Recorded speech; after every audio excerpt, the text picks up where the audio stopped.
विधायक बटी मांगिबा audio viral घटनार सत्यता जांच करने को मुख्यमंत्री उद्देश्य तहसिलदार और बीडीओ को बीजेडी दाबीपत्र प्रदान। गंजाम जिला आसिका विधायक सरोज पाढ़ी वायरल ऑडियो को नहीं तेजुची राजनीति अंचल दुई बाली घाट लीजधारी को विधायक मासिकिया बटी मागुवा ऑडियो वायरल घटना नहीं पूर्वर एक बीजेडी सांबादिक सम्मेलन जरिया निंदा करथिबा बेले घटनार सत्यता जांच ने आज पुणी दाबी करछि विरोधी दल बीजेडी। गंजाम जिला जोन युव बीजेडी सभापति नचिकेता स्वाई बीजेडी नेता भवारी शंकर बारिकों नेतृत्व में बीजेडी बहु कर्मी दिन 11टा समय आसिका तहसिल कार्यालय और पंचायत समिति कार्यालय आगे नाराबाजी करने सहित मुख्यमंत्री उद्देश्य तहसिलदार और बीडीओ को दाबीपत्र प्रदान कर देखा मिली। Bureau report viral.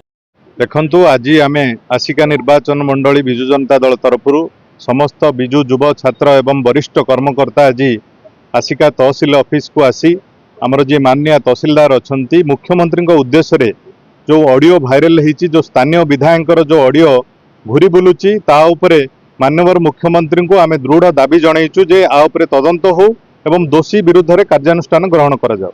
देखंतु पूर्व दिने आम सांबादिक सम्मेलन करके समस्त सांबादिक बंधु मान को जनईलु। आज आम मुख्यमंत्री उद्देश्य आज दाबीपत्र देचु एवं आम अनुरोध करचु मुख्यमंत्री यह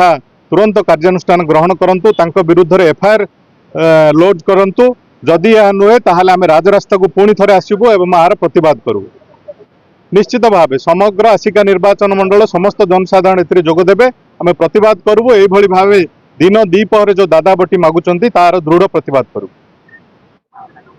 तल दिने किसी दिन है आस्कार माननीय विधायक शरद कुमार पाढ़ी एवं तांको पुओ मिसिकी बाली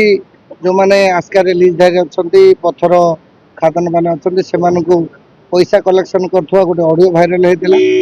जहाद्वारा कि आस्कार समस्त व्यवसायी ता भितर